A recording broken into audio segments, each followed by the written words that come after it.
Dale. Listo, Dani, adelante. Bueno, buenas tardes compañeras, compañeros, compañeros. Otro sábado de conversatorio en el Taller de Filosofía de la Liberación en la Universidad Nacional de las Artes en su 4º año consecutivo.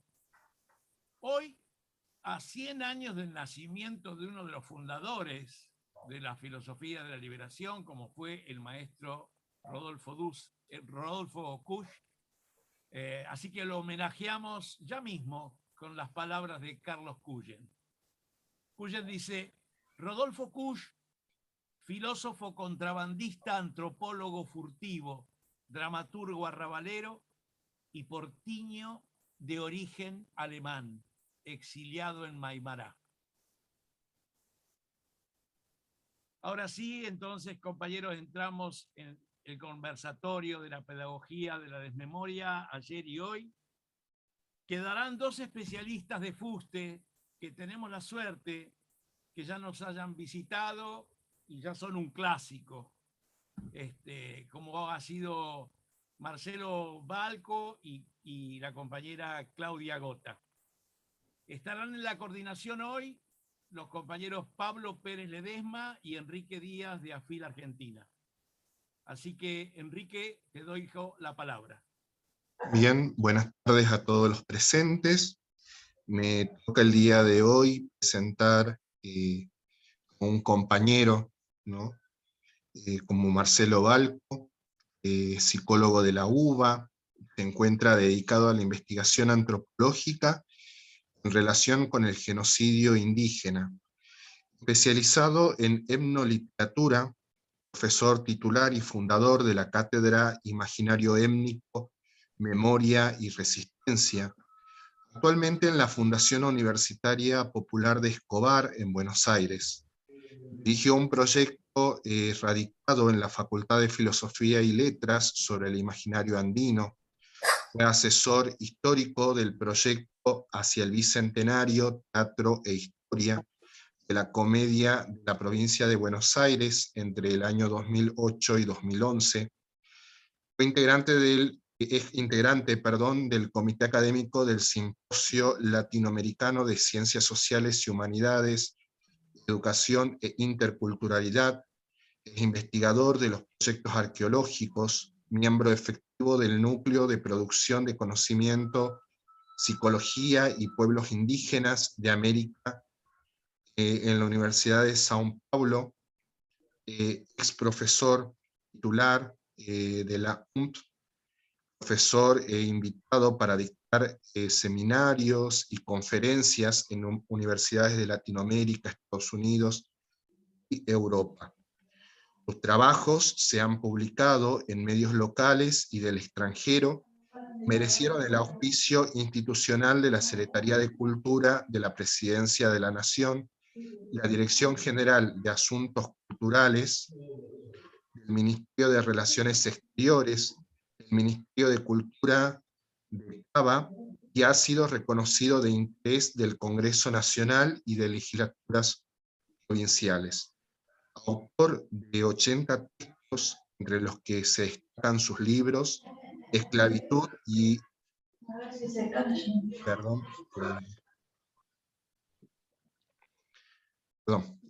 la interrupción.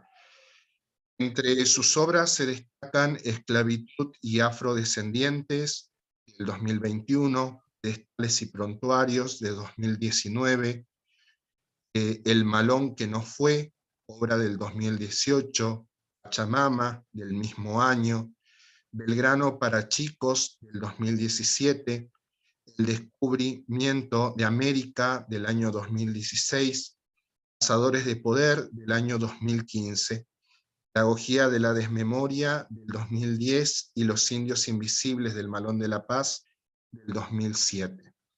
Muchas gracias al profesor Marcelo Balco por hacerse presente, y ahora paso la palabra al otro coordinador de este conversatorio, el compañero Pablo Pérez Ledesma. Muchas gracias. Pido disculpas si de fondo hay sonido, porque bueno, la virtualidad tiene estas cosas. Voy a presentar a la otra expositora, la compañera Claudia Andrea Gota. Es profesora de enseñanza media y superior en Historia y licenciada en Historia por la Universidad Nacional de Rosario. Es especialista en Educación en Ambiente para el Desarrollo Sustentable por la Universidad Nacional del Comahue. Es docente a cargo de las actividades indígenas en tiempos prehispánicos en la Escuela de Historia de la Facultad de Humanidades y Artes de la Universidad Nacional de Rosario. Es profesora adjunta en la Cátedra Extensión, Territorio y Organizaciones Sociales de la Facultad de Humanidades y Artes de la Universidad Nacional de Rosario. Es creadora y coordinadora académica de la Cátedra Libre Saberes, Creencias y Luchas de los Pueblos Originarios de la Facultad de Ciencia Política y Relaciones Internacionales de la Universidad Nacional de Rosario. Es creadora y asesora académica del Programa Intercultural para Estudiantes de Pueblos Originarios en la Universidad Nacional de Rosario. Como docente trabaja centralmente el periodo prehispánico y parte de las problemáticas indígenas de los tiempos denominados coloniales. En el área investigativa ha dirigido los proyectos Pueblos Indígenas, Territorio y Poder, de la idea de desierto decimonónica a la desterritorialización contemporánea, y Fronteras Epistemológicas y Epistemologías de Fronteras, repensando identidades entre las múltiples representaciones del Estado argentino, siglos XIX a XXI. Y ha codirigido también los siguientes proyectos: procesos de formación, recuperación de la identidad colectiva en contextos pluriculturales, la incidencia de la educación intercultural y la bilingüalidad en los proyectos, en los jóvenes COM de la ciudad de Rosario, y narrativas de la nación en la Argentina del siglo XIX, autobiografías, memorias militares y ficciones literarias. Actualmente integra como investigador el proyecto Imaginarios y Contextos Postcoloniales de Racialización, Problemas, Abordajes Crítico-Teóricos y Políticas Institucionales. Otra área en la que se ha especializado se encuentra vinculada a la articulación entre saberes indígenas y saber ambiental.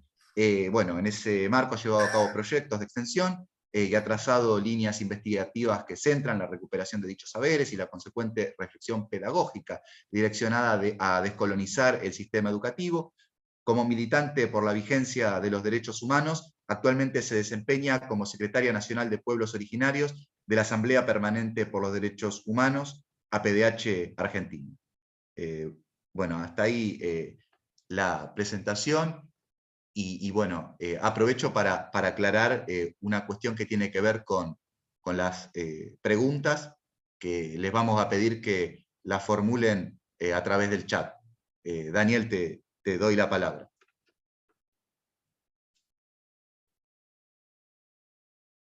Gracias. Sí, entonces, bueno, habla el compañero Marcelo Balco, en principio. Bueno, Marce.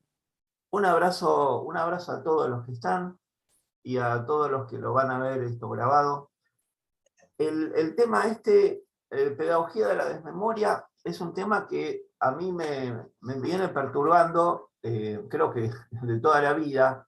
De hecho, escribí este libro, Pedagogía de la desmemoria, Crónicas y Estrategias del Genocidio Invisible, y esto tiene que ver con que nuestro país hace un culto al olvido, un catecismo de la amnesia.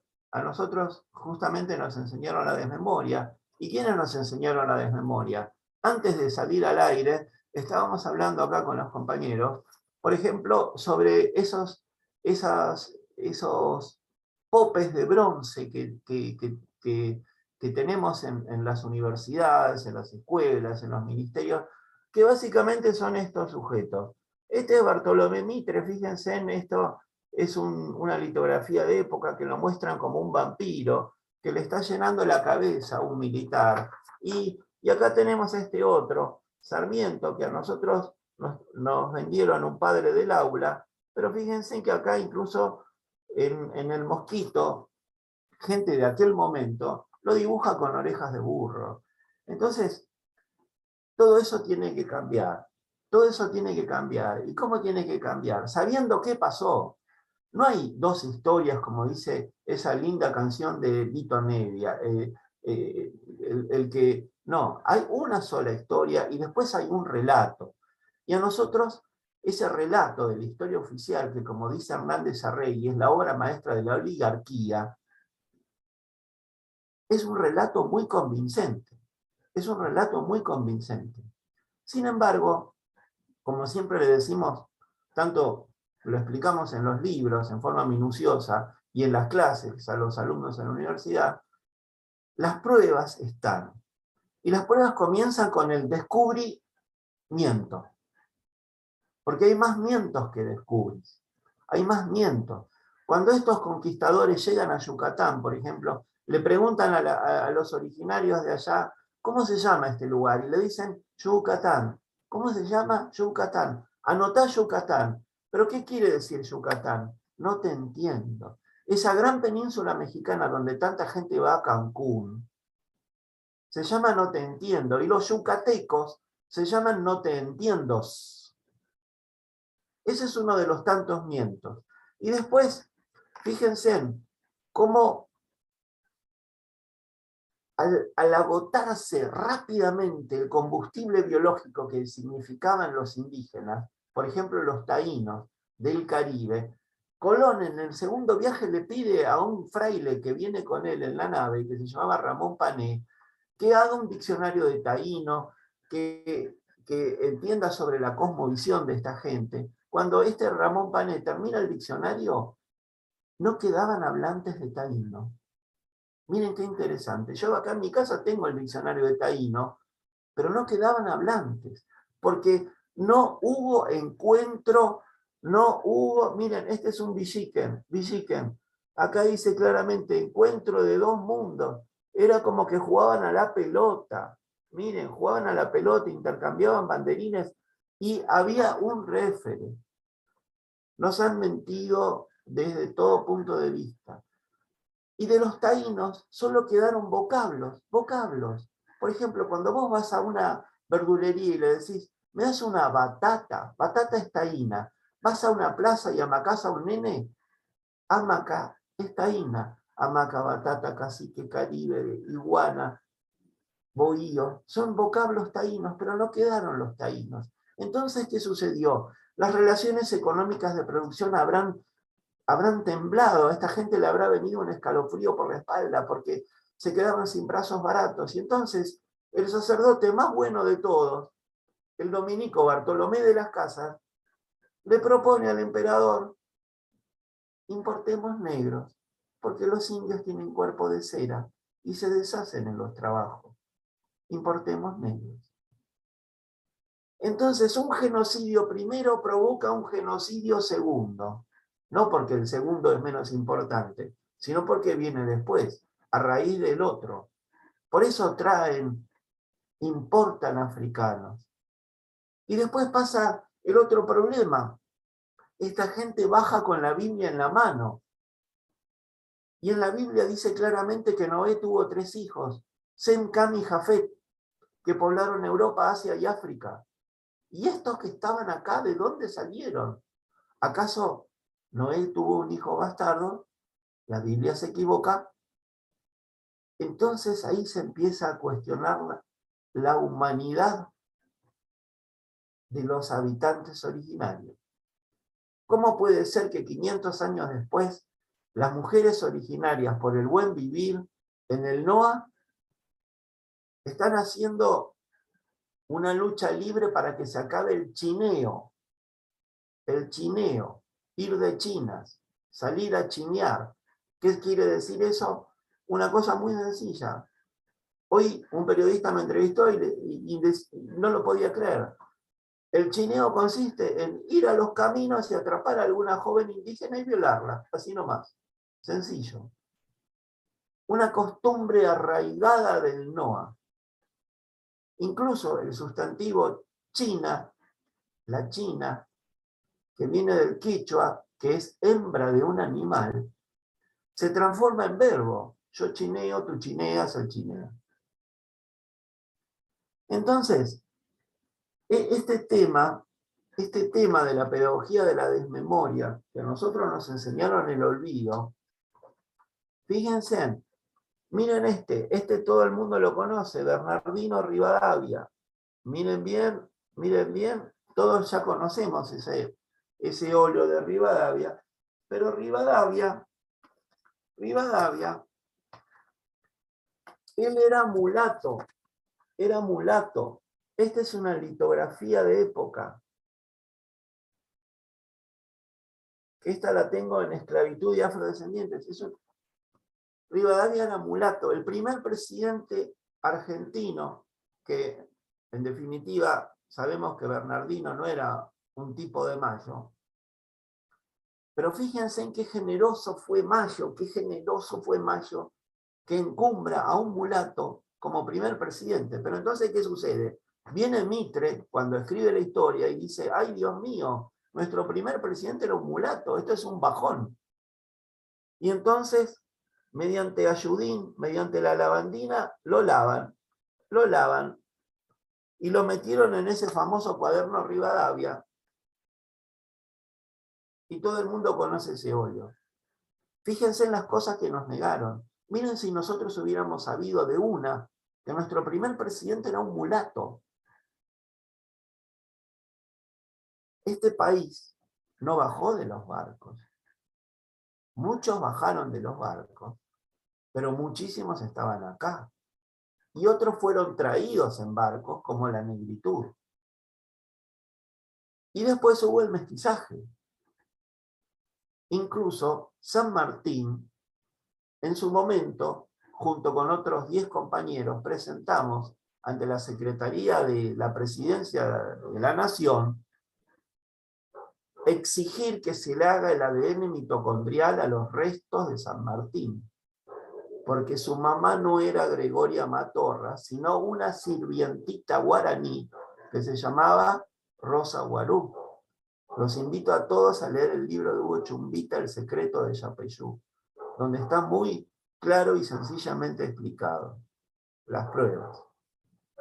Entonces, la desmemoria operó con sus categorías mentales opresoras, nos obligó a pensar con esas categorías mentales y con estos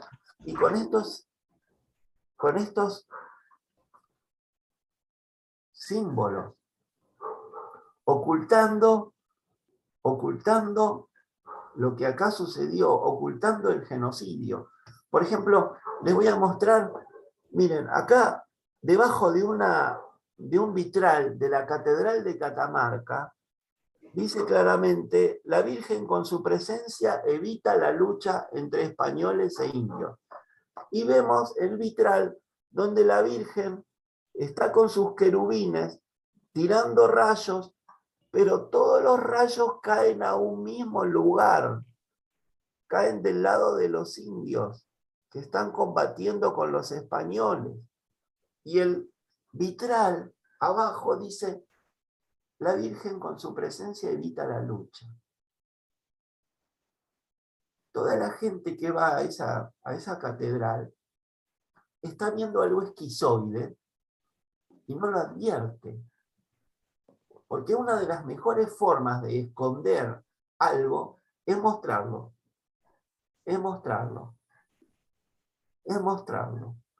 Entonces, por ejemplo, todos sabemos que vamos a la negritud.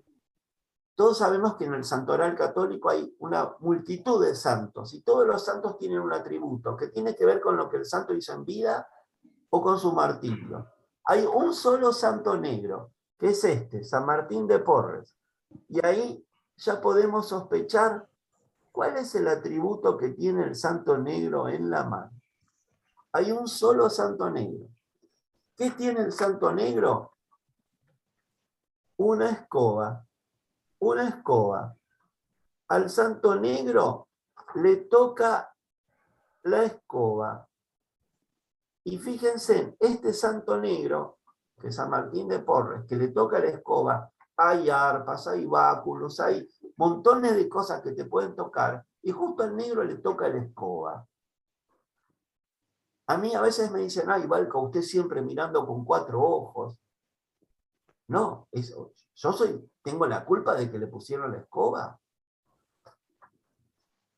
Ese es el lugar del negro, porque nada es más peligroso que una estatua en su aparente inmovilidad.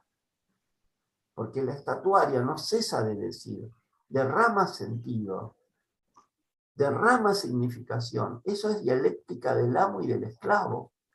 Por ejemplo, los que fueron a Bariloche, la catedral de Bariloche, que está ahí frente al lago Nahuel Huapi, la catedral, perdón, como todos sabemos, la catedral, una sinagoga, un templo, para la gente que cree, y hay que ser respetuoso, es la casa de Dios, donde muchos van a rezar por distintos motivos. Bueno, es la casa de Dios, donde la gente va a estar hermanada. En esa catedral de Bariloche, los vitrales, yo los invito a que cuando vayan a Bariloche, miren los vitrales, miren acá. Acá los mapuches del vitral están matando a este padre gordito. Lo están matando. Acá los mapuches este mapuche lo está matando a lanzazos al monaguillo y al padre, que está arrodillado rezando. ¿Y saben quién está también en esa catedral? Está Julio Roca. Está Julio Roca. Esto es una rareza en una iglesia argentina que haya un militar. La única que yo conozco donde hay un militar es una de la iglesia castrense, que está en la ciudad de Buenos Aires, en la avenida Cabildo, pero es la iglesia castrense. Y está Castelli, Belgrano, Saavedra. Y también hay otra en Rosario, en donde también está, creo, Belgrano en un vitral. Pero en Bariloche le pusieron a Julio Roca. Y aparte pusieron indios matando a palos y a lanzazos a los sacerdotes. Fíjense el mensaje que manda esa iglesia a los fieles que concurren. Entonces, cuando se produce, por ejemplo, la Revolución de Mayo, que a nosotros nos mostraron hasta el fin de los tiempos, mostraron ese cabildo con la lluvia, con los paraguas, y el pueblo siempre estúpido preguntando ¿qué pasa? Y el pueblo no es estúpido, justamente fue porque sabía qué pasaba. Y ponen como actores de reparto a negros vendiendo mazamorra.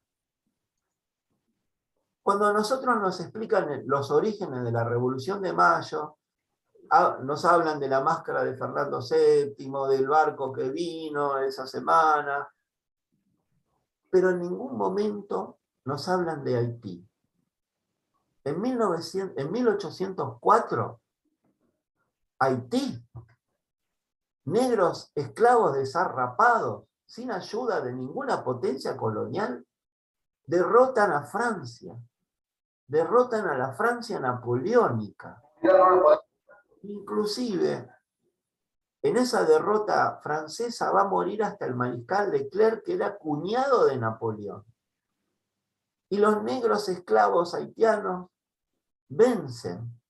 Ustedes recuerden que hace poco, cuando Estados Unidos evacuó Afganistán y mostraban a la gente colgada de los aviones, cayéndose de la rueda, o cuando se muestra la evacuación de Saigón de Estados Unidos en el año 75, que tiraban los helicópteros del portaaviones porque ya no cabía gente huyendo, lo que significó la derrota de Estados Unidos. Bueno, en ese momento, en 1804, es increíble lo que significó para los revolucionarios americanos que si unos negros esclavos desarrapados, sin ayuda, derrotaron a a la primer potencia militar que era a la Francia napoleónica, todo era posible.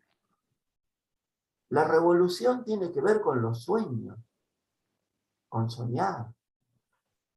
Y si estos negros desarrapados lo lograron, todos estos revolucionarios latinoamericanos lo podían hacer. Y la otra inyección que tuvo las revoluciones americanas fue Tupac Amaru, Condorcanqui, la mayor rebelión de la historia colonial española. Lean por favor a Boleslao Levín, 100.000 muertos, decenas de millares de personas que huyen de las zonas de conflicto. La represión española fue proporcional al terror que tuvo España. Y fíjense, uno de estos tupacamaristas que huyen de las zonas de conflicto, que se llamaba Juan de Dios Rivera, y también tenía un nombre quechua, él primero escapa hasta Córdoba, después viene a Buenos Aires, y ahí se produce la asamblea de 1813, la famosa asamblea del año 13, que le encarga a este tupacamarista el cuño, el sello de la revolución, que va a ser luego nuestro escudo. Porque el tipo era orfebre. Y él lo hace. Pero al gorro frigio, él le dan todas las instrucciones. Los laureles, el sol naciente, las dos manos unidas, y la pica sosteniendo el gorro frigio. Pero como este era tupacamarista, el gorro frigio francés nunca había entrado en su cabeza. Entró el gorro con la borla incaica. Yo hace 4 años vengo presentando un proyecto en el Congreso para que nos devuelvan nuestro escudo nacional que Mitre cortó. Fíjense, ven la borla. No la tenemos. La amputaron. Así como negaron que San Martín era mestizo, hijo de un blanco con una guaraní, y Bernardino Rivadavia era mulato, del mismo modo amputaron el escudo. Del mismo modo. Entonces, nosotros tenemos, ustedes pueden creer, por ejemplo, en la casita de Tucumán, que los chicos terminan creyendo que la independencia es la casita de Tucumán, una casita vieja, así como creen que el 25 de mayo tiene que ver con la mazamorra, unos paraguas, y la Revolución de Mayo no es un paraguas ni la mazamorra. En la casita de Tucumán hay 2 enormes frisos de 12 metros. Uno tiene que ver con ese balcón del 25 de mayo, y el otro es el momento en que se jura la independencia.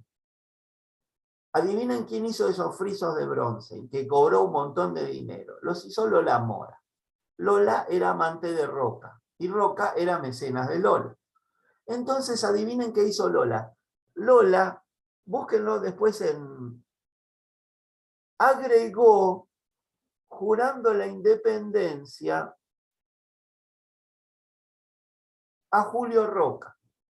Imagínense que alguno de ustedes es una maestra o un maestro que va con una excursión de chicos de 4º grado a la casita de Tucumán, y algún pibe avispado le dice a la señorita: señor, acá está Roca, pero faltaban 27 años que su mamá y su papá lo conciban. 27 años. Faltaban en el 16 para que Roca esté ahí. Y está jurando la independencia. ¿Qué le puede contestar la señorita a ese pibe o esa piba avispada? No sé qué está haciendo acá. Está haciendo lo que la historia oficial quiere. Porque la historia oficial, ¿por qué lo encumbró? Porque él entregó 41 millones de hectáreas. Y toda la gente cree que Roca solo tiene que ver con los indios. Y Roca tuvo 2 presidencias. En la primera barrió toldos y en la segunda presidencia hizo foco en el movimiento obrero. Las leyes más represivas contra el movimiento obrero, por ejemplo la 41-44, la ley de residencia, se dicta en el segundo gobierno de Roca. Una ley que, aunque dice residencia, más que hacer hincapié en residir, hace hincapié en expulsar. ¿A quién expulsan? A ese español, ese italiano, ese polaco. ¿Qué pedían estos tipos? ¿Querían quedarse con las fábricas, adueñarse de la riqueza? No. Querían descanso dominical pago. A igual trabajo, igual salario. No hombrear bolsas en el puerto de 120 kilos. Pedían que sean de 70. Que igual 70 es una locura igual. Pero las bolsas eran de 120. Pedían eso. Y entonces esa ley, ¡pac!, agarraba a ese extranjero y lo expulsaba. La ley fue tan efectiva que recién se deroga con Frondizi en el año 58. Miren qué ley tan útil. Entonces, por eso Roca está hasta jurando la independencia en la casita de Tucumán, porque la historia oficial es una obra maestra. Pero hay que desmontarla. Y charlas como esta, libros, documentales, colaboran y trabajan en esa desmonumentar a esta gente, a esta historia. Esta charla, que se llama Pedagogía de las Memorias, se podría llamar también ¿Pensás o te piensan? Porque si vos no pensás por tu cuenta, siempre va a haber gente dispuesta a pensar por vos. Y te van a pensar. Y de hecho nos están pensando. La historia oficial nos está pensando. Entonces, a mí me interesaba hacer este brevísimo pantallazo como me pidieron, así de 30 minutos, que estoy on time, para que reflexionemos sobre algunas cuestiones, como esta desmemoria, o como este pensás o te piensan. Y por ejemplo, pensar que nosotros somos el único país de América Latina que tiene el cuentito de la excepcionalidad. Nosotros los argentinos somos excepcionales. Con todas las idioteces que nos dicen, inventamos la virome, el dulce de leche, la avenida más larga del mundo y la picana.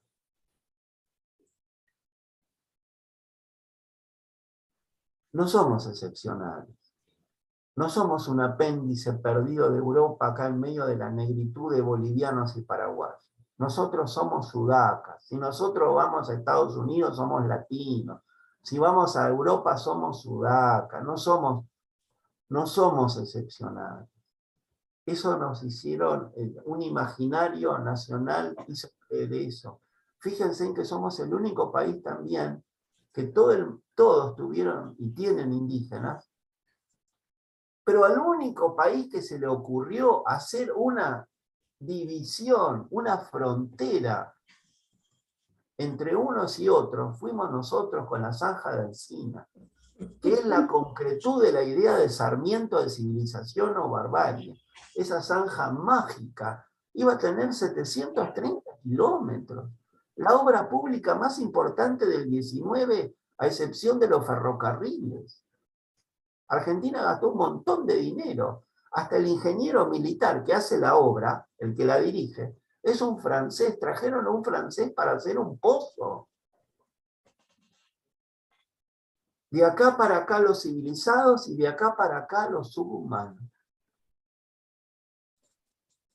Esa es la grieta. Esa es la grieta. No la de los Kirchner con Macri. Esa es la grieta verdadera. Entonces, nosotros nos tenemos que despojar de todas esas cosas. Y espero que este tipo de charlas, y ahora con la continuidad acá de la compañera Claudia Gota, esto contribuya a eso. Un abrazo a todos. Está grabada. Bueno, muchas gracias, Marcelo. Tiene la palabra Claudia. Bueno, buenas tardes a todos, a todas, a todes. Gracias por esta invitación a la Cátedra de Folclore de la UNA, con quienes venimos compartiendo varios sábados, escuchándonos y aprendiéndonos unos de otros. Lo primero que quiero decir es que hace ya más de 10 años, y de la mano de Osvaldo Bayer, nos conocimos con Marcelo, porque los dos empezamos a mirar este pasado y a pensar esta memoria que se construye colectivamente desde las agendas sociales del presente y de los presentes, porque en estos años fueron cambiando muchas, algunas situaciones y otras no tantos. En ese sentido, personalmente me ocupo de restituir historicidades negadas, contar historias no dichas, para también repensar los derechos negados. Soy historiadora, educadora ambiental y militante por los derechos humanos, y esto está todo articulado en mi quehacer como docente, como investigadora y también como militante en los territorios diversos de lo que hoy es Argentina. Hacia el 2008 nosotros nos convocamos en una comisión donde había mucha presencia de diversas naciones, pueblos, naciones originarias o indígenas, para cambiar el escudo de la provincia de Santa Fe. Esto que era interpelar una imagen que decía algo de una provincia que ya no podía ser sostenida, un escudo que tiene en el centro de su óvalo 2 flechas hacia abajo y una lanza hacia arriba, y que en todos los sitios oficiales de la provincia rezaba que rememoraba, celebraba de algún modo la derrota del indio salvaje, hostil, sin ley, sin nación, sin razón y sin fe, por la lanza del soldado blanco, cristiano y civilizado. Un escudo, al igual que una bandera, representa una sociedad, y esto no podía ser sostenido.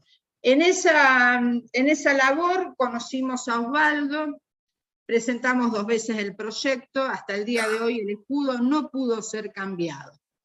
¿Pero por qué comienzo con esto? Porque a partir de allí hubo una tarea que fue incrementándose, que fue modificándose, tanto en quienes componíamos los equipos colectivos de trabajo, de reflexión y de investigación, con diversas instancias, proyectos de investigación, creación de cátedras, como la Cátedra Libre, Saberes, Creencias y Lucha de Pueblos Originarios, que tuvo una consecuencia concreta, que al generarse este espacio donde la palabra en el claustro, en las aulas, la tenían referentes, hombres y mujeres de diversas poblaciones originarias o indígenas de nuestro país, se empezaron a escuchar otras voces, otras historias, se conocieron otras cosmovisiones y otra forma de pensar la política.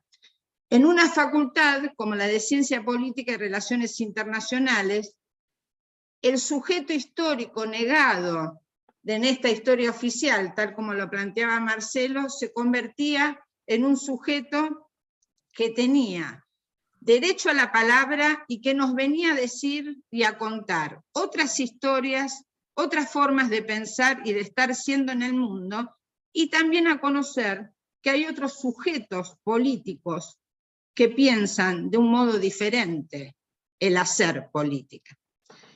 Esto tuvo repercusiones varias, entre ellas que muchísimos jóvenes se reconociesen como descendientes y pertenecientes a pueblos indígenas, y así nacieron las primeras becas para estudiantes indígenas y luego el programa intercultural para estudiantes originarios dentro de la Universidad Nacional de Rosario.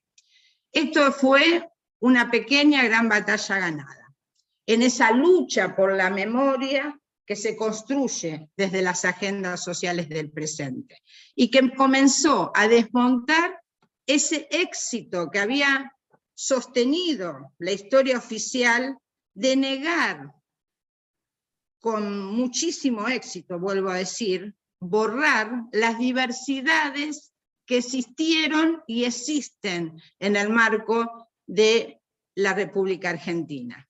Una nación que en su conformación negó otras naciones.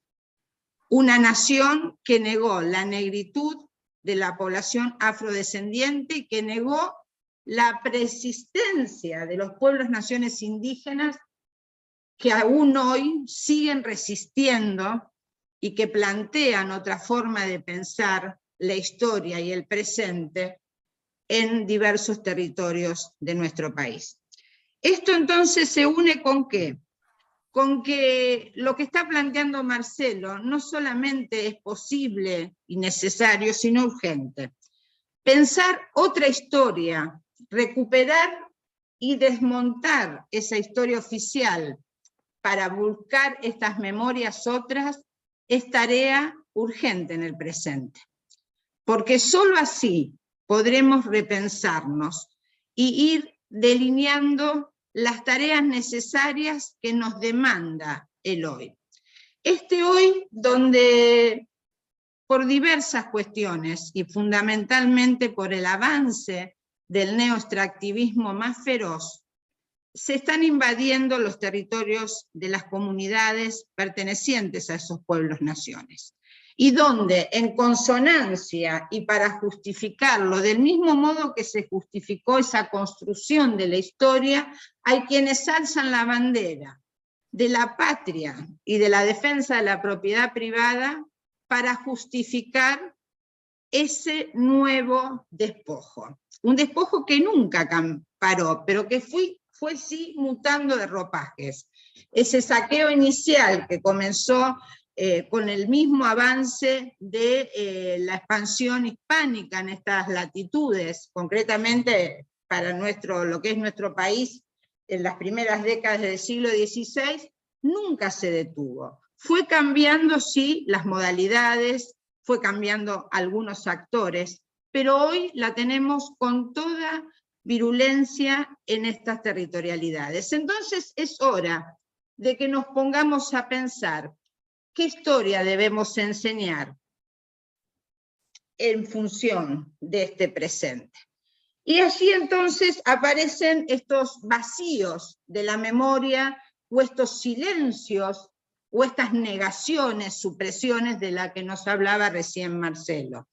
De algún modo, cuando se define, cuando se empieza a escribir la historia de una nación reciente, hay quienes deciden qué se debe recordar y de lo cual nunca se va a hablar. Esto es un tema que está presente.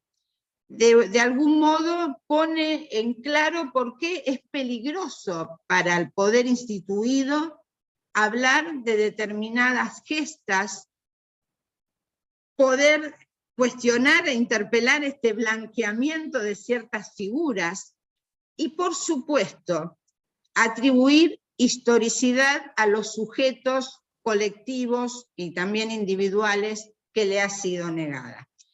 En este momento, y desde hace ya varias décadas, yo estoy al frente de lo que se llama la historia de América prehispánica, una historia que no se dictaba en el marco de la última dictadura genocida que atravesó nuestro país. Cuando yo era estudiante, esa historia no se dictaba, no existía como asignatura, como cátedra. ¿Y cuál es el peligro entonces de enseñar esta historia?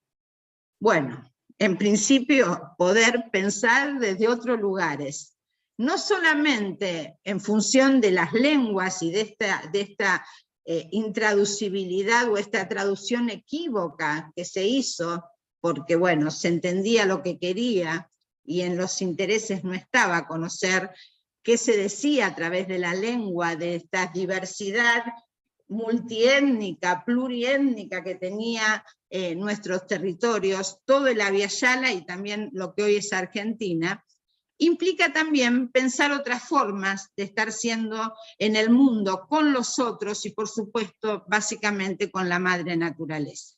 Esto implicaría desmontar paradigmas que han sido impuestos tanto en el orden disciplinario como en el orden de pensar la relación del hombre, la mujer y de las sociedades en el marco de otra forma de pensar comunidades de vida.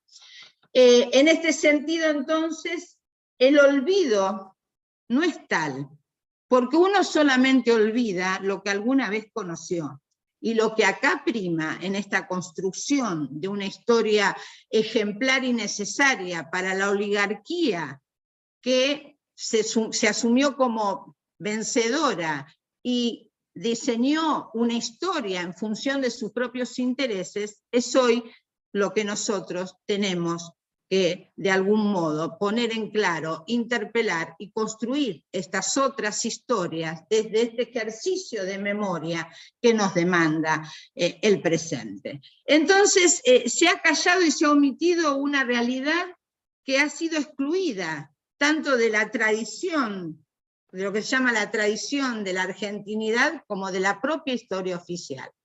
Afrodescendientes, mujeres cautivas de un lado y del otro de la frontera, las sociedades indígenas con su forma de estar en cada uno de sus territorios, y por supuesto, cuanto vamos avanzando el tiempo, hay otros excluidos de la historia. Pero esos mismos reflejan la exclusión del presente.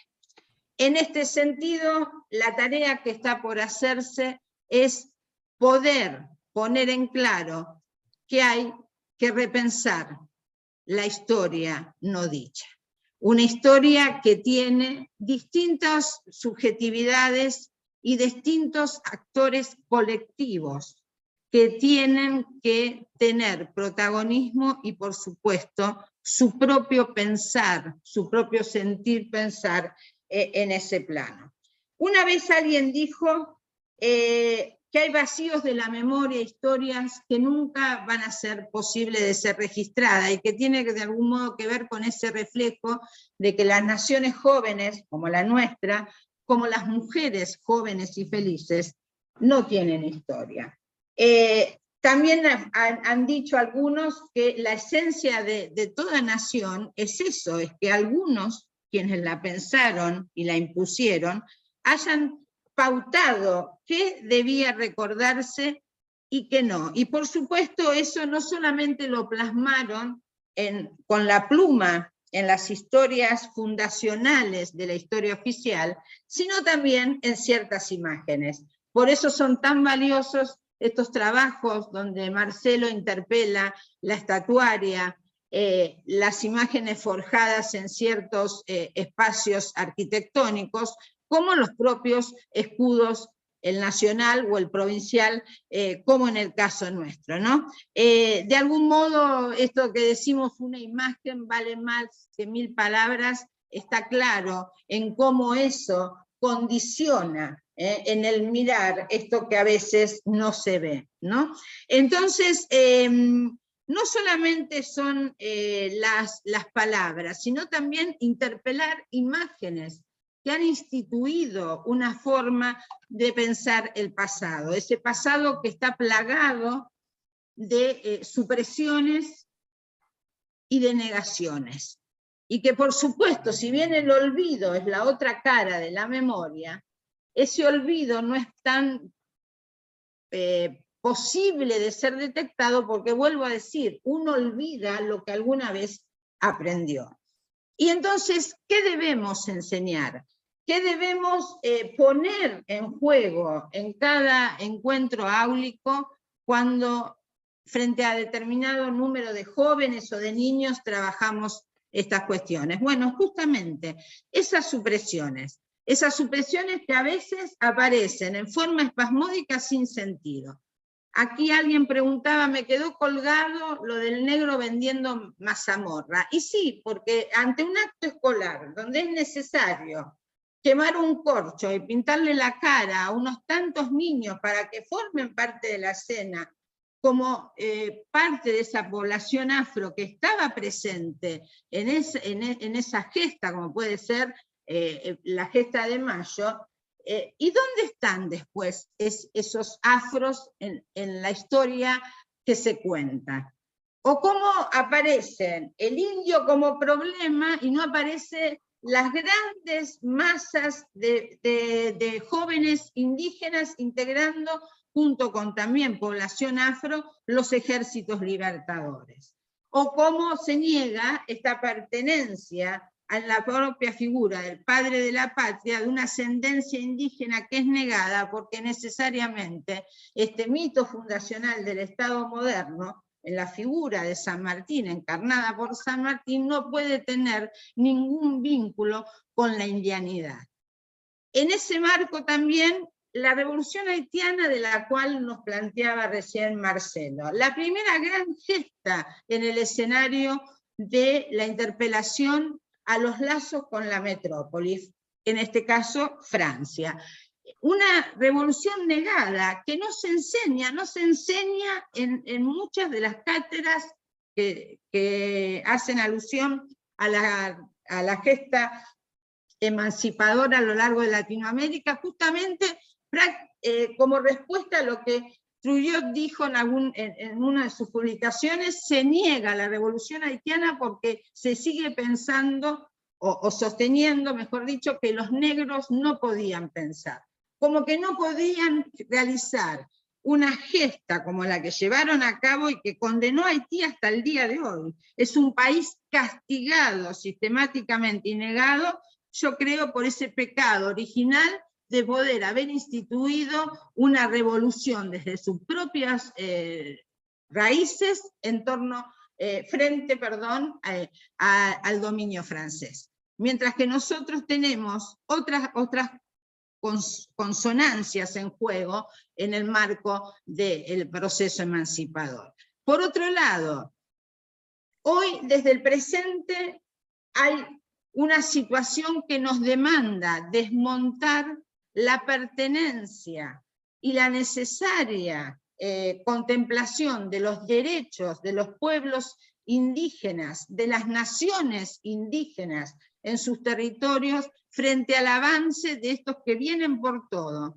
Y sin embargo, como antemural se ejercen estas nuevas conjunciones de la derecha llamadas consenso. Me han escuchado hablar de esto en distintas situaciones: el consenso Bariloche, el consenso Comarca Andina, el consenso Tucumán, y en la región que yo habito, la mal llamada Pampa Gringa, llamada Campo más Ciudad, que se erigen en defensa de la propiedad privada, levantando las banderas de la patria frente a la negación de la propiedad comunitaria indígena.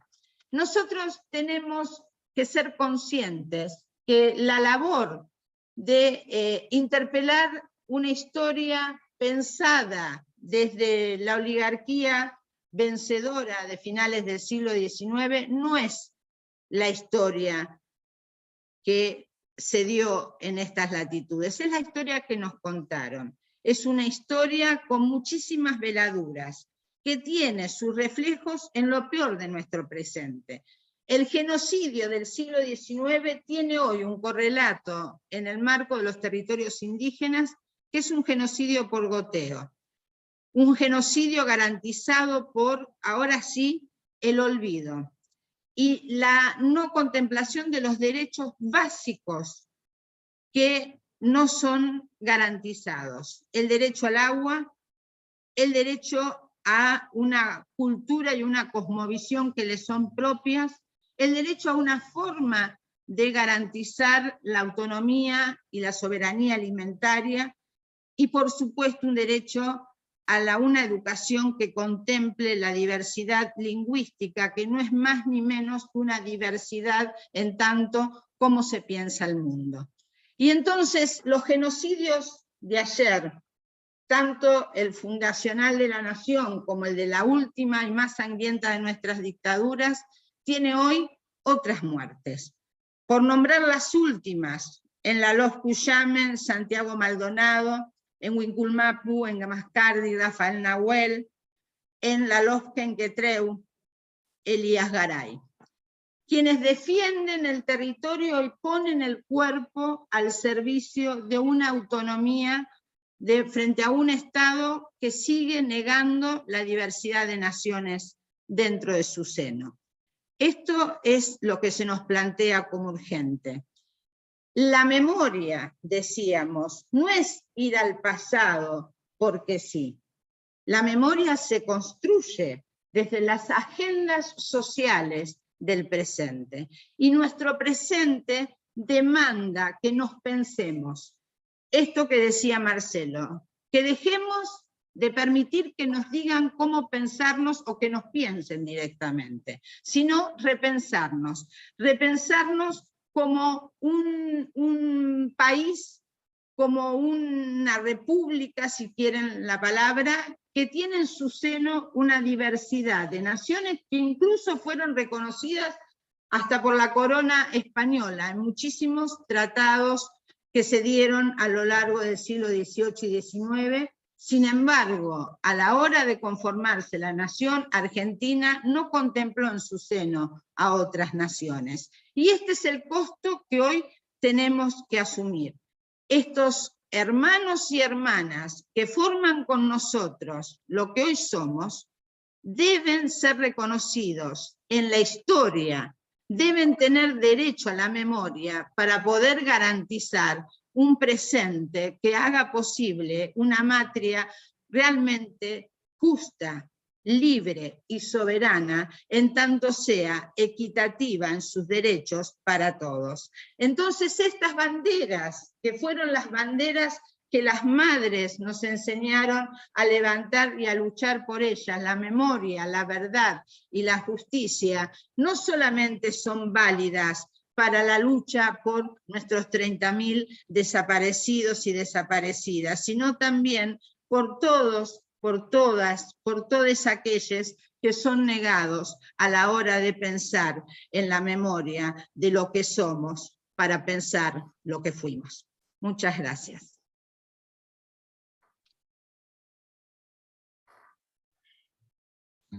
Muchas gracias a nuestros dos expositores invitados el día de hoy. Vamos a comenzar entonces con las intervenciones que han ido surgiendo en el chat a partir, digamos, de las dos exposiciones.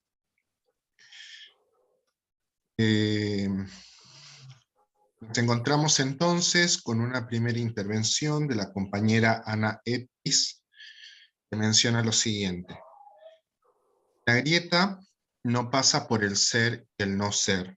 Aparte, en derechos humanos, hemos recuperado esto, que dicen, asumo que debe ser en el momento en que estaba exponiendo el compañero Marcelo Balco, siendo los primeros en este tema de lesa humanidad con las madres, las abuelas, y más tarde con el Ni Una Menos. Y menciona obviamente que la exposición fue excepcional. Ana, no sé si querés hacer una pregunta con respecto a esta intervención.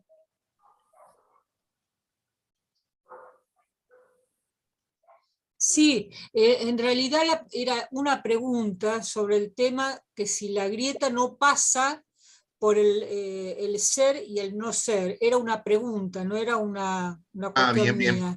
Y después yo creo que en el tema de que no todo es tan malo, porque en realidad en la Argentina y en nuestro país, si hay algo que tenemos es que somos, está bien, el dulce de leche no, lo otro no, pero sí es un ejemplo en el tema de derechos humanos de las abuelas, las madres, el Ni Una Menos y un montón de cosas. Y esto hay que levantarlo, es una bandera que la tenemos, seamos sudacas o seamos una mierda, nosotros la tenemos que levantar porque somos prioritarios en eso.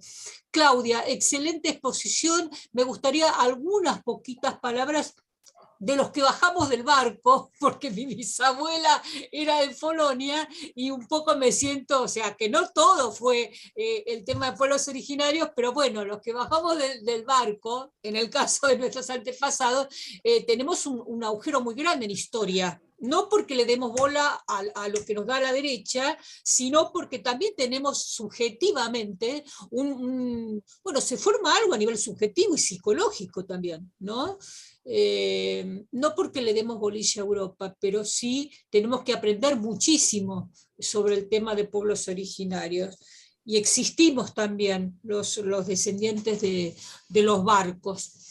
Muy buena, la verdad que aprendí muchísimo. Bueno, era eso, nada más. Excelente. Muchas gracias, Ana. Bueno, a continuación hay otra intervención de Juan Ignacio. Dice, me surge pensar los muchos para que la estrategia de la desmemoria, por un lado, y lo tiro, la idea del mito fundante blanco como reniego del sí. No sé si, bueno, Juan Ignacio está por ahí, por ahí si quiere formular una pregunta. Sí, en realidad la pregunta es que a veces pienso, digamos, que en orden a tomar, digamos, y levantar ciertas banderas políticas, el pensamiento estratégico de quienes han tenido la posibilidad de llevar a cabo esta política a la desmemoria. ¿Cuáles? ¿Por qué? ¿Cuáles eran sus fines? ¿Lo lograron? ¿Lo consiguieron? ¿No está en disputa todavía? Eso por un lado. La idea del ser, ¿no? Que siempre se pensó en la idea de cuál es el ser argentino, como la generación de un mito fundante respecto a nuestra identidad. Y ahí me venía a la cabeza la imagen, también como una pregunta, también lo digo, ¿no? De Leopoldo Marechal, en una novela, la de Megafono de la Guerra, cuando los reivindicadores de lo que se podría buscar en ese momento, se pensaba, la búsqueda de nuestra identidad nacional, caen al gran oligarca y se encuentran con que lo atiende un negro que hablaba francés. Y me acordaba que en ese diálogo aparecía la imagen perdida de la mujer. Es decir, la mujer quien tendría que haber llevado o asumido en esas pampas hostiles las luchas nuestras, podríamos decirlo, ¿no? Básicamente eso. Gracias. Muy buenas las intervenciones, compañeros y compañeras, les agradezco.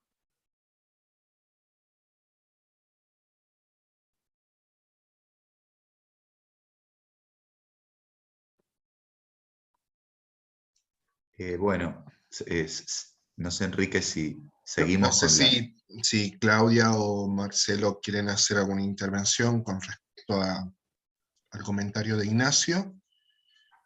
Bueno, el compañero dice si la desmemoria triunfó en definitiva, si lo consiguieron. Claro que lo consiguieron. Claro que lo consiguieron. Hicieron un país chiquito, un país mezquino, un país egoísta, enquistado en el puerto de Buenos Aires, que le dio la espalda al interior y al resto de Latinoamérica. Entonces, claro que lo consiguieron.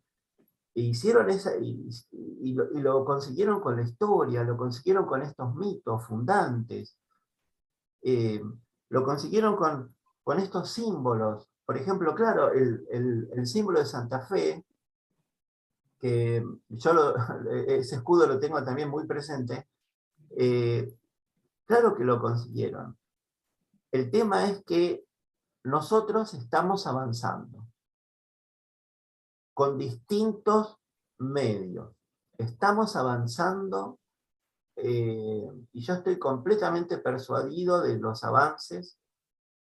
El tema es que el nunca más argentino, que es fantástico, Videla murió en la cárcel, Pinochet como senador, sin embargo el nunca más es muy acotado. Es un nunca más muy acotado temporalmente. Y para los pueblos originarios es un siempre más, por ejemplo. Es un siempre más. Claudia Gota lo especificó muy bien. De las grandes matanzas, ahora estamos en muerte por goteo. Muerte por goteo, pac, pac, sistemática, sencilla. clara, fácil de ocultar. Entonces, nosotros tenemos que no conformarnos con nunca más acotados temporalmente, que no bajan bien, que no bajan, se quedan en un periodo, y es interesante pensar por qué solamente nunca más quedó en un periodo y no se fue para abajo. Porque, por ejemplo, hace poco salió la sentencia de Napalpí, la matanza de Napalpí, año 24, estaban los radicales. 98 años después salió la sentencia de una matanza facilísima, sencilla, 400 personas, se debatió en su momento en el Congreso Nacional, y se sustancia el juicio 98 años después. No es que uno se queja, pero bienvenida sea esa sentencia, porque es de lo poco que hay en el horizonte jurídico, de lo muy poco que hay en el horizonte jurídico, pero que el Estado Nacional tarde 98 años en sentenciar un delito de lesa humanidad muy fácil y sencillo, habla de la injusticia, habla de la injusticia. Entonces, nosotros no nos tenemos que conformar, nosotros tenemos que avanzar en todos los niveles, en la secundaria, en la universidad, en la primaria, porque ahí es donde se formatean los cerebros, donde quedan formateadas las personas. Entonces, yo pienso que esta gente lo consiguió, pero nosotros también estamos consiguiendo abrir una gran brecha, no solamente acá en Argentina, sino en Perú, en Ecuador, en montones de lugares está sucediendo, en Chile, en Brasil. Entonces, está alumbrando otro camino, un camino muy grande, muy ancho, muy luminoso, por el que nosotros debemos transitar y defender ese camino.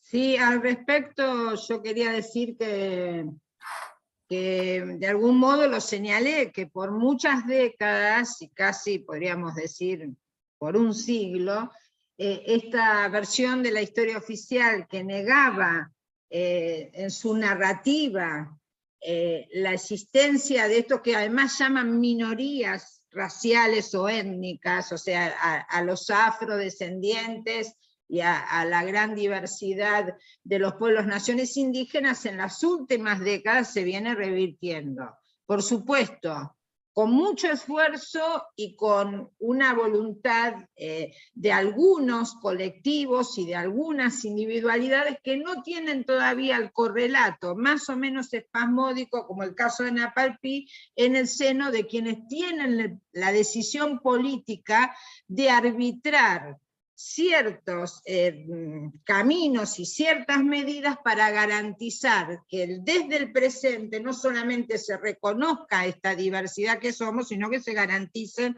los derechos pertinentes a esa diversidad. Pero vamos, como dice Marcelo, viene lento pero llega. Nosotros estamos en ese camino. Que hoy estemos hablando de esto no es poca cosa, pero no es lo que basta. Es un camino donde hay que garantizar nuevas narrativas para esta diversidad que somos, toda una trama de las identidades y las geografías de las alteridades, que no están planteadas, que no están pensadas cuando se piensa un mapa, por ejemplo, y cómo seguimos enseñando sobre ese mapa. Esto es lo que tenemos que plantear con toda claridad, es cómo vamos a pensar el río, no como hidrovía, cómo vamos a pensar la cordillera que transitaron siempre de un lado hacia otro los pueblos naciones que no compartían fronteras nacionales, sino que tenían a un lado y al otro su propia territorialidad, que es salpicada y es extensa. Entonces, hoy la cordillera en manos de 3 o 4 grandes grupos megamineros transnacionales. Esto es lo que tenemos que plantear. ¿Cómo defender la territorialidad si no tenemos en esa territorialidad una historia encarnada?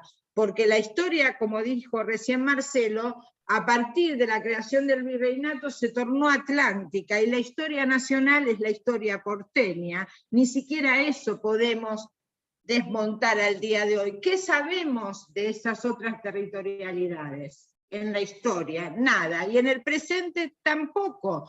Desconocemos la realidad cotidiana de quienes siguen defendiendo la biodiversidad de los territorios frente al avance del extractivismo. Y esto es porque no lo tenemos en cuenta.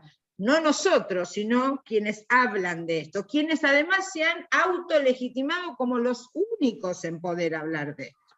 Esto estamos cuestionando. Hay una historia que debe ser interpelada, sí, y hay muchas historias por escribirse. En eso estamos, y en esa interpelación por el pasado se hace desde este presente que cuestionamos también, ¿no es cierto? Bueno, de eso se trata. Y ahí había una pregunta que iba dirigida a Marcelo, pero después me gustaría decir algo sobre los indios y los capitanejos amigos también, ¿no?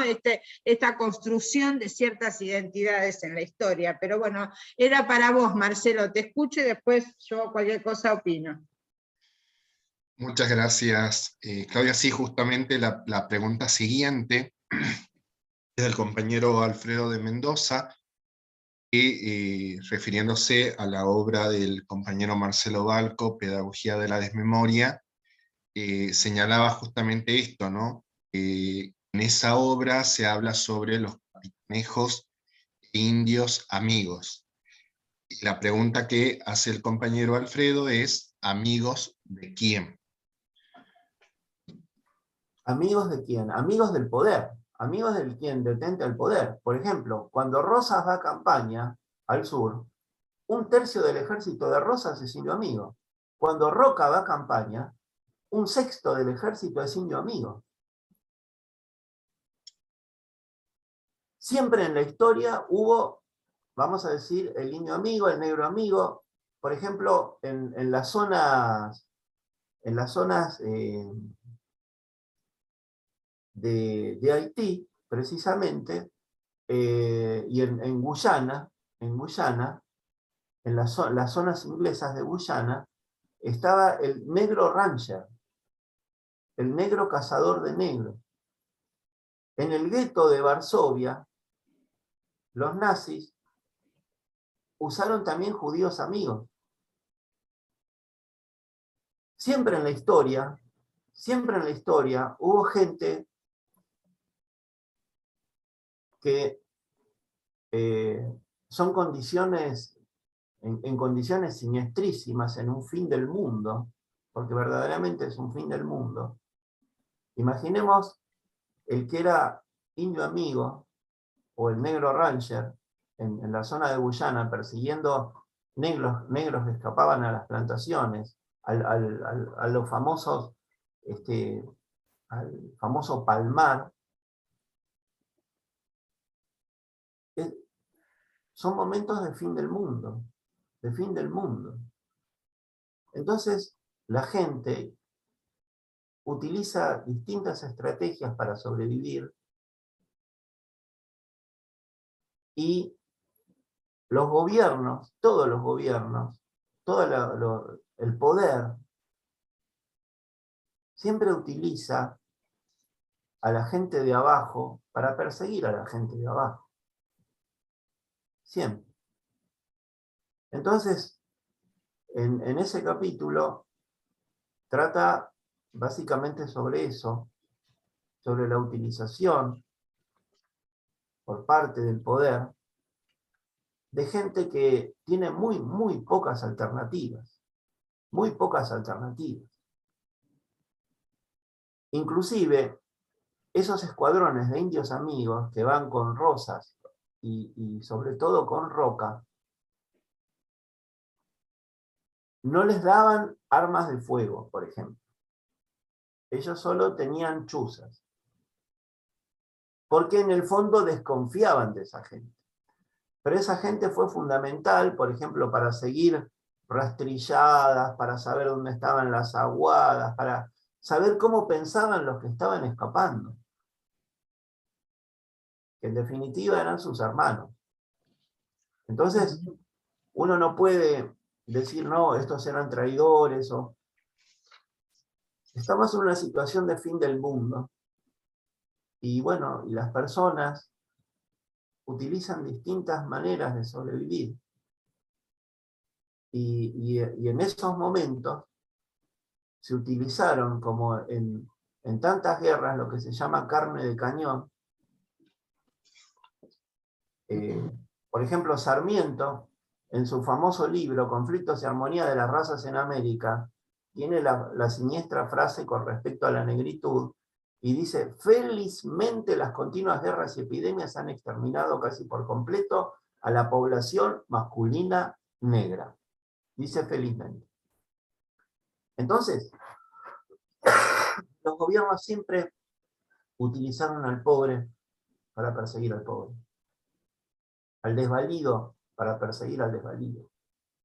Y de eso trata. Sí, totalmente, acuerdo eso tanto en el pasado como en el presente, es decir, en la relación con esas otredades negadas aparecen agentes que son funcionales al poder, y no es para emitir un juicio ni condenarlo, sino para entender la estrategia. En esta discursividad que sentó las bases para pensarnos, porque nos obligaron a pensarnos, nos colonizaron para pensarnos como una nación homogéneamente blanca, monolingüe, monocultural, esos límites se siguen en efervescencia, pero se sigue consolidando la idea de una nación blanca. Esto que nos decía Marcelo, cuando los argentinos nos pensamos como un enclave europeo en América Latina.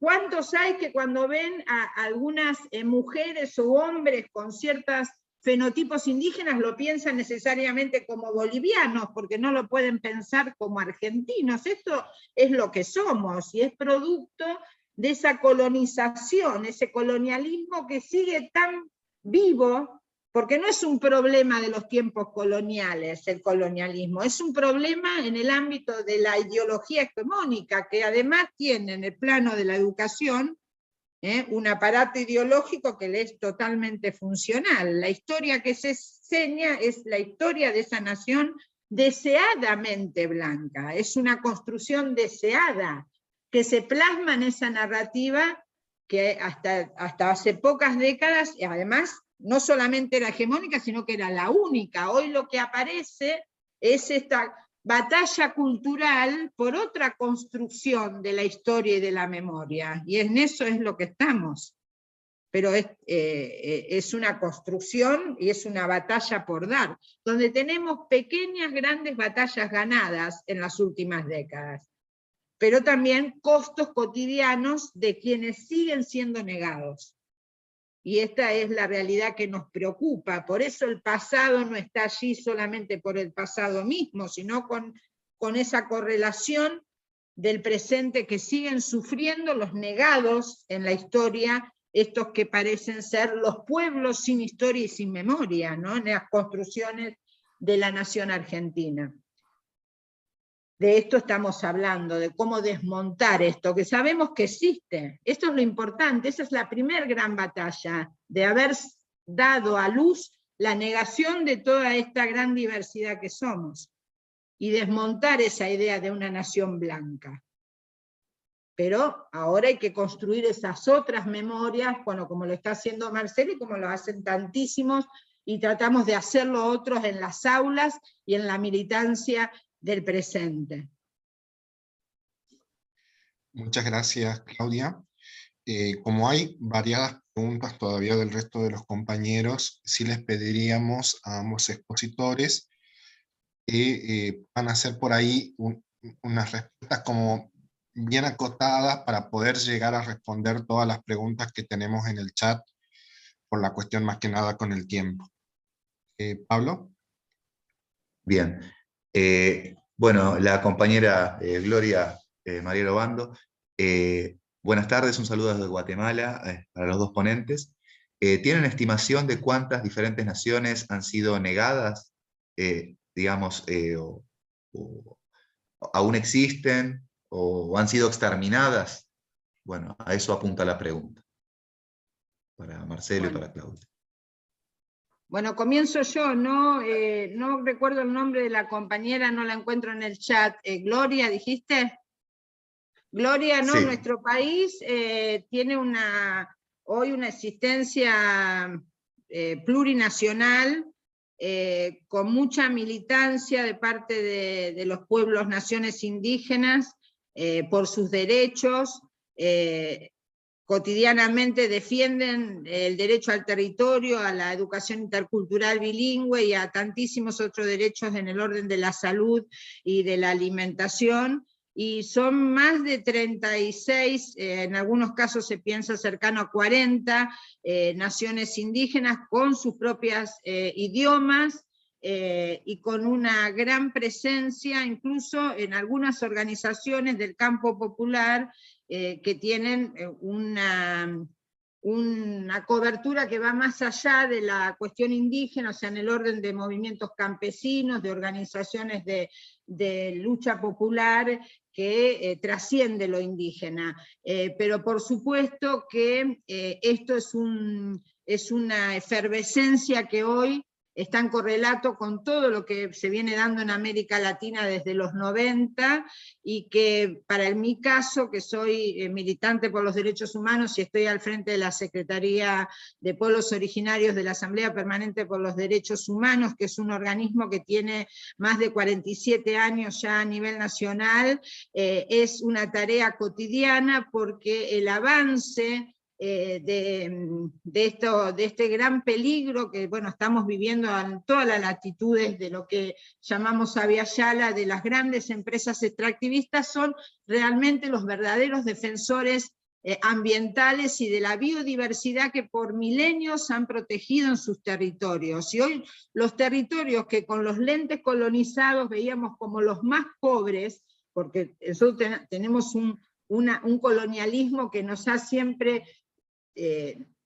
hecho juzgar de algún modo, por esto que estamos hablando desde el comienzo, a estas territorialidades en manos de las comunidades, de los pueblos, naciones indígenas, como territorialidades empobrecidas, porque en realidad ellos no son pobres y vulnerables, son empobrecidos y vulnerados en sus derechos, son hoy las territorialidades más apetecidas, porque son las grandes reservorios de lo que el capitalismo llama recursos, y para nosotros son los bienes comunes de la madre naturaleza, que hoy vienen por todo, desde el agua hasta el litio, ¿no? Y hoy son los grandes defensores del ambiente, estos propios comunidades que se han organizado en muchos casos con organizaciones de distinto tenor, en algunas son solamente de un pueblo-nación, y en otros han trascendido y se han unificado para proteger en regiones más abarcativas esas cuestiones. Están siendo actores políticos que están planteando otra forma de pensar la política en este escenario de neoextractivismo. Bien, muchas gracias, Claudia. Vamos avanzando hacia la siguiente pregunta. La compañera Gladys dice: es evidente que la educación institucionalizada es un obstáculo epistemológico y que la pedagogía es cómplice de esta impunidad. Tenemos dos caminos: seguir reproduciendo los contenidos de una historia oficial o buscar los intersticios para reescribir nuestra historia. La pregunta, que va dirigida al profesor Balco: ¿cómo generar espacios o escuela de una pedagogía de la desmemoria, y si podría compartir algún tipo de estrategias? Bueno, la estrategia es esto mismo que estamos haciendo ahora. La estrategia son las conferencias, cuando uno va a un determinado ciudad, a un determinado lugar, espacios no necesariamente universitarios, no necesariamente, ni siquiera de ámbitos así académicos, sino donde está la gente que quiere cambiar, porque tenemos que trabajar con todo. Y de paso, ahí vi que hay una pregunta que habla sobre que hay que trabajar sobre la primaria.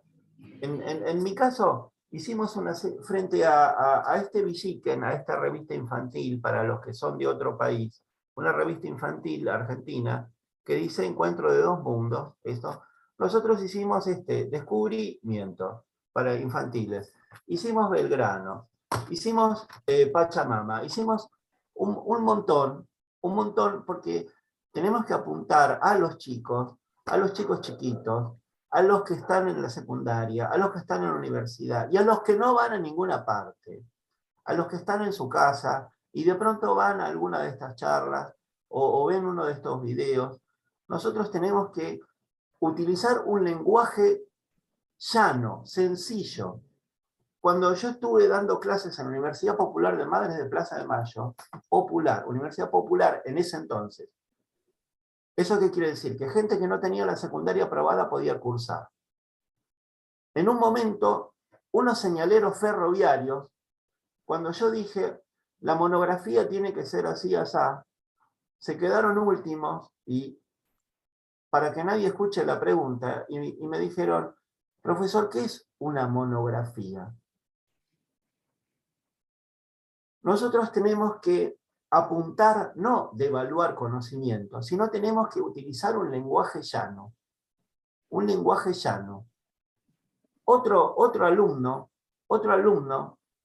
cuando hace unos 20 años yo había dado un texto que tenía muchas notas al pie, me preguntó, profesor, ¿cuál libro hay que leer primero? ¿El de la letra más grande o el de la letra más chiquita? Por eso ninguno de mis libros tiene notas al pie. Ninguno. Nosotros tenemos que avanzar rápido porque esto urge. Entonces hay que utilizar todo. Estos libros para los chicos, libros para los grandes, los documentales para la gente que no va a leer un libro. Y en mi caso en particular, en todas las conferencias trabajo con imágenes, porque muchísima gente no va a comprar un libro, no va a leer un libro, pero le va a quedar una imagen. Entonces la estrategia tiene que ser múltiple y tiene que ser llana. Por ejemplo, yo estoy persuadido que por ejemplo, si Hegel hubiera visto esta imagen de un extirpador de idolatrías y bestialidades alzando su cruz, y abajo un indio en puntas de pie besando las sandalias del padre, esta estatua la utilicé para este libro, Pedestales y Prontuarios. Si Hegel hubiera visto esa estatua, en vez de escribir el libraco, la dialéctica del amo y del esclavo, ponía esa foto y se iba a tomar cerveza a Múnich. Hay que ser directo, hay que ser llano. No podemos estar en elucubraciones. Esto urge. La gente no va a ir a esas cosas filosóficas. Hay que ser llano, hay que ser directo. Y yo siento que esto urge, porque el tiempo pasa. El tiempo pasa. Y la gente que tiene el poder, tiene mucho poder, tiene los multimedios, tiene la educación, tiene la historia oficial que todavía está funcionando. Y nosotros tenemos que hacer que deje de funcionar, para que empiece a funcionar la realidad, la verdad, la única historia, hay una sola, la que estos tiraron por la borda. Es así de simple. Gracias. Cristian Cruz pregunta, ¿qué opinión, posicionamiento les merece la relación entre las ilusiones que crea el neoliberalismo y la resistencia indianista en toda nuestra América, específicamente destacada hoy en el marco del día número 13 del paro nacional en el Ecuador? Bueno, va para ambos. Bueno, yo creo que he hablado con relación a esto en alguna otra respuesta y también en mi exposición. Y tomando algo de lo que decía recién Marcelo y redoblando la apuesta, yo diría que son en esos intersticios de resistencia donde debemos ir a buscar también esos otros saberes y esas otras cosmovisiones que nos plantean modelos posibles de repensar lo que enseñamos. Siempre lo digo y no es ni por demagogia ni es un cliché, que mucho de lo que he aprendido para poder repensar lo sabido, lo aprendí en los propios territorios, junto a las comunidades. Es ir y esto que decía Marcelo, ir a esos lugares donde van a escucharnos quienes no tienen toda esa prefiguración en su forma de pensar que hace al sistema educativo formal, es mucho más fructífero, y allí es donde se construyen estos modelos de resistencia. Quiero decir que esto que es el enemigo del neoliberalismo con estos nuevos ropajes que se han conformado en los 90 hasta acá, y esta resistencia desde el mundo indígena a nosotros nos nutre y de ahí tenemos que aprender. Es eso lo que nos hace repensar. Nosotros no nacimos sabiendo que había que repensar la historia que nos habían enseñado o los modelos de pensar el mundo con los cuales nos habían colonizado. Lo descubrimos a partir de estos actores que siempre han resistido al colonialismo. Y allí hay muchas, no recetas, sino formas de estar siendo que nos permiten interpelarnos e interpelar a esto que estamos hoy poniendo en tela de juicio, que es la historia que nos contaron, el pasado que nos impusieron y el presente al cual nos condenaron, si no repensamos desde el presente esta historia que nos contaron. Y en ese sentido, revalorizar a estos otros que fueron negados, porque en esa otredad están también esas otras perspectivas epistémicas y políticas que necesitamos. Nosotros no vamos a esos lugares a enseñar, vamos a aprender junto a los otros y las otras en comunidad. Esa noción de comunidad que también es muy diferente a la de sociedad y que también nos interpela.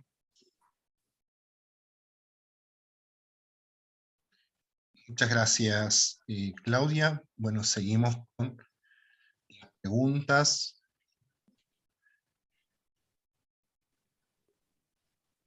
Maximiliano Chávez, no sé si es la... No.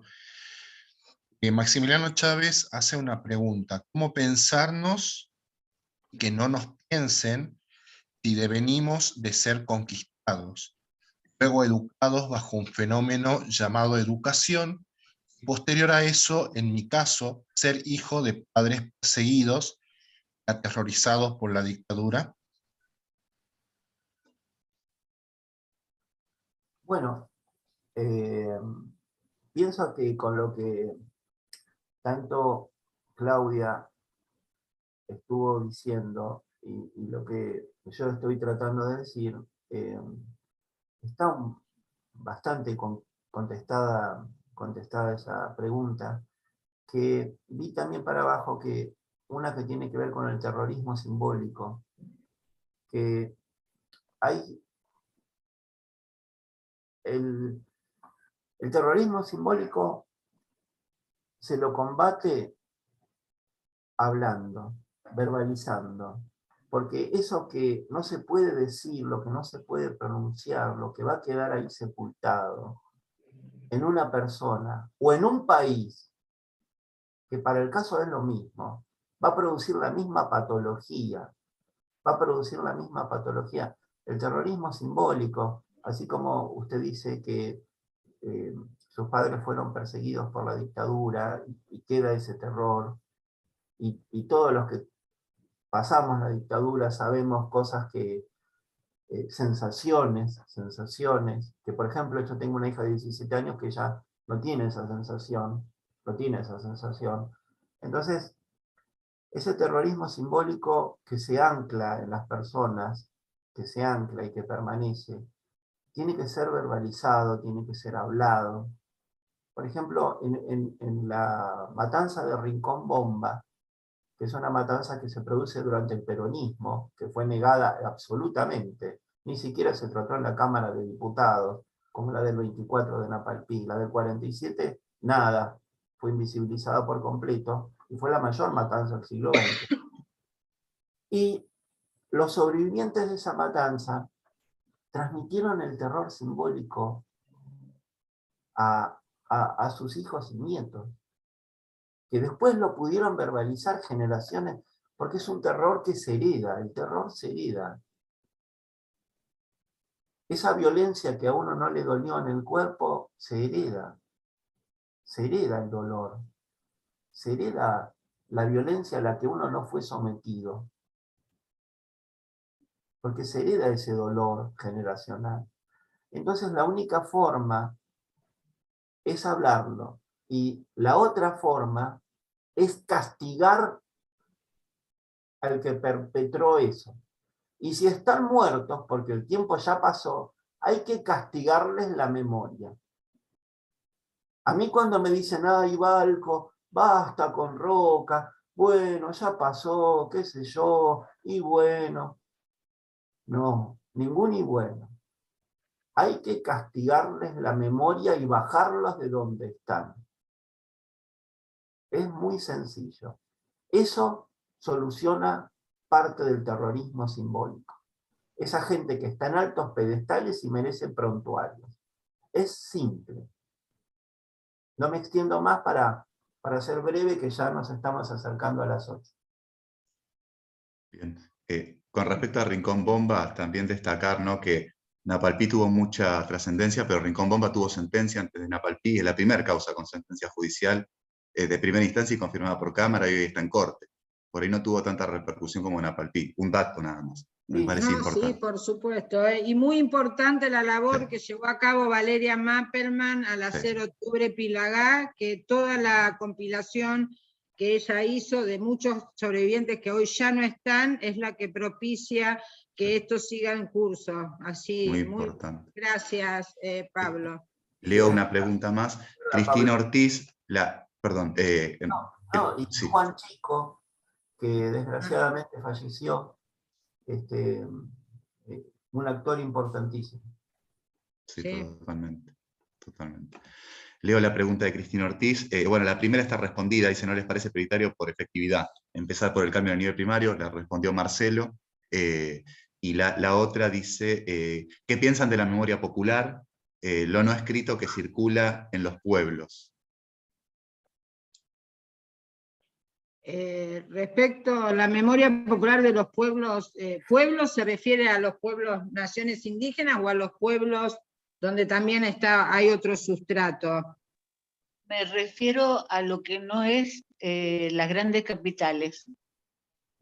No, claro. Bueno, ahí hay otro sustrato de resistencia que incluso involucra a prácticas que hacen, cuando hoy la otra compañera, creo que Ana, decía esto, que nosotros somos descendientes de las grandes olas inmigratorias. Bueno, también pensar que nuestros abuelos, yo vengo de familias de peones rurales, tanto mi abuelo como mi padre trabajó desde muy temprana edad el campo de los otros.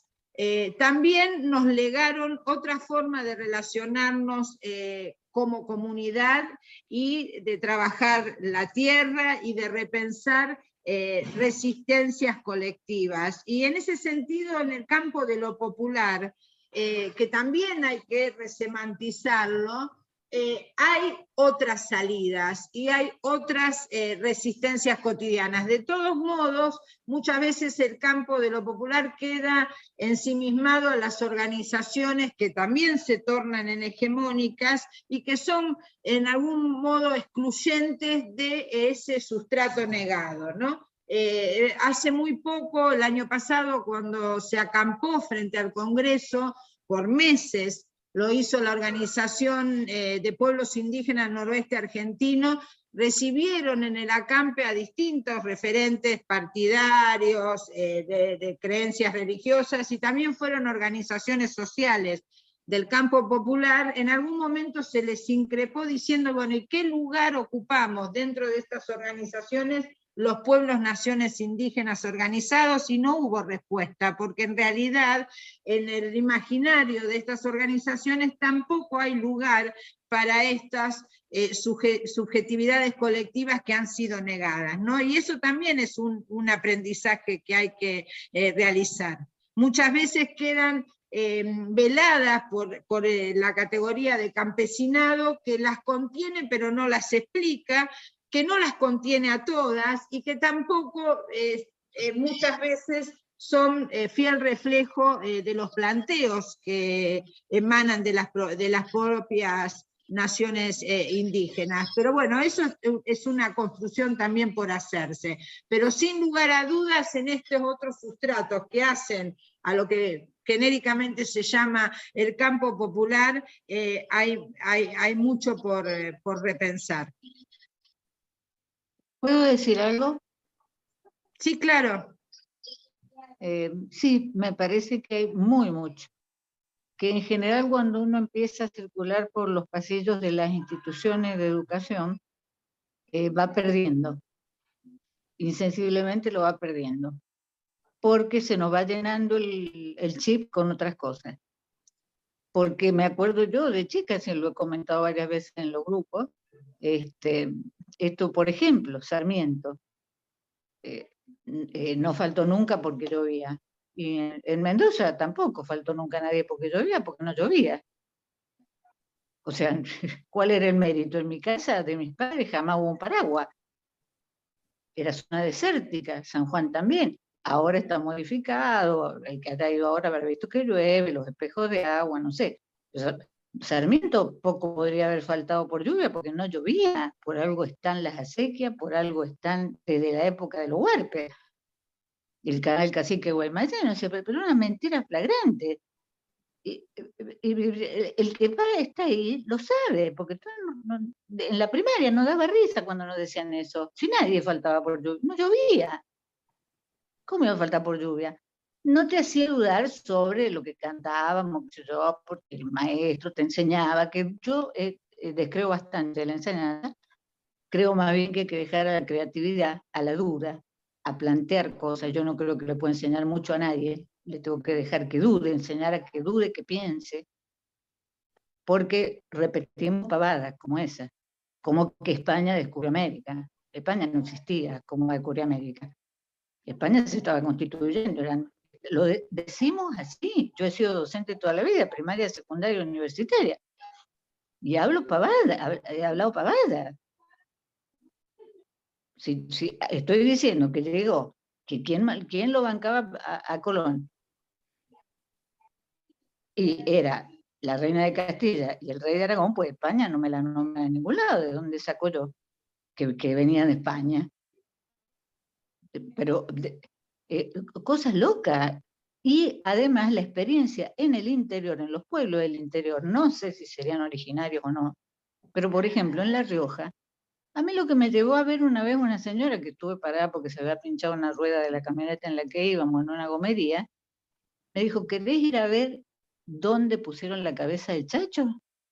Yo no la conocía, había intercambiado 2 palabras con ella, era en Olta.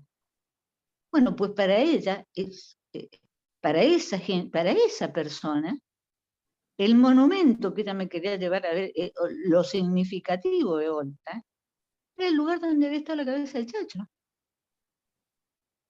Eso, a mí, ¿qué quiere que te diga? A mí me asombran esas cosas, porque me asombraban de más joven y ahora ya comprendo que es algo que hay que prestar oído desde los que hemos transitado las universidades o los distintos niveles educativos, que medio se nos va perdiendo la poca inteligencia que tengamos. Perdónenme, y me considero parte de los perdidos. Y pensar un poco más sencillamente con sentido común. Y apelar al sentido común. que es lo que el enfrasque en la universidad te hace perder. Ayer mismo hablaba con una de mis hijas, que es antropóloga, y me decía, la línea de tiempo de Europa, pero que no me sirve la línea de tiempo de Europa. Querida, le decía, vamos a ver no sé cuántas cosas para ver si podemos hacer una que nos corresponda a nosotros. Haití. Haití no solo lo mocharon porque fue la primera y muy importante que haya sido revolución de esclavos. Yo no soy historiadora, no soy nada, pero me doy cuenta. También porque fue la mayor contradicción de la Revolución Francesa. Tuvo que mandar la guillotina.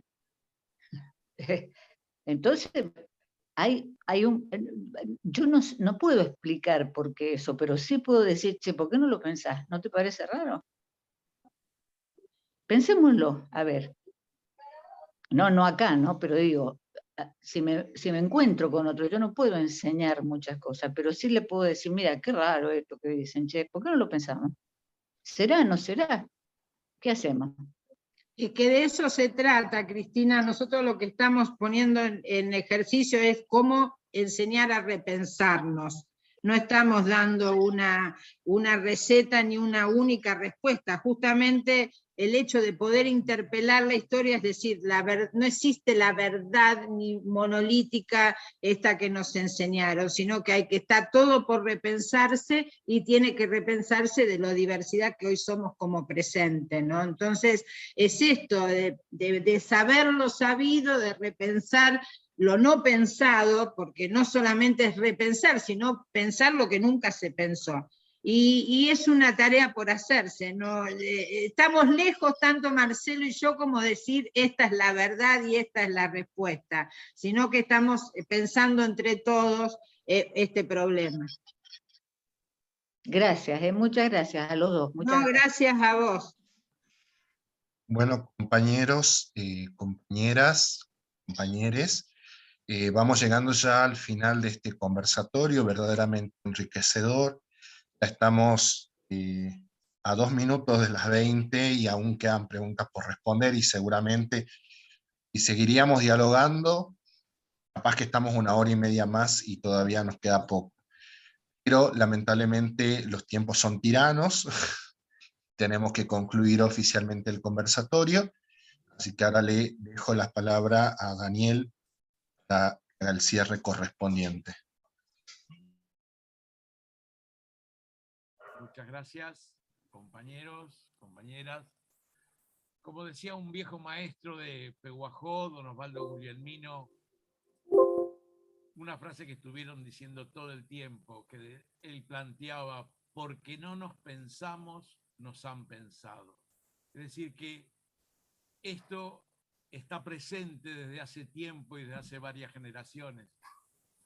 Y hoy hablábamos de Kush como uno de los fundadores de la filosofía de la liberación, que también nació pensando por qué no nos pensamos desde América, tomando esa bandera. Por eso Claudia Gota, Marcelo Balco, muchísimas gracias por sus palabras que realmente interpelan en los conceptos siempre reveladores, siempre en clave de liberación. Nos quedamos con muchas ganas, como dijo Henry, pero habrá una oportunidad como ya lo hubo en otros años anteriores. Así que muchísimas gracias. Nos vemos el próximo sábado 2 de julio. Los invito para que escuchemos la palabra de Katia Colmenares, filósofa mexicana, quien va a abordar el tema nada más ni nada menos que el Marx del siglo XXI. Algo para no perderse también como esta clase magistral. Muchísimas gracias y nos estamos viendo. Gracias, hasta pronto. Un abrazo. Gracias, cuídense, hasta pronto. Gracias.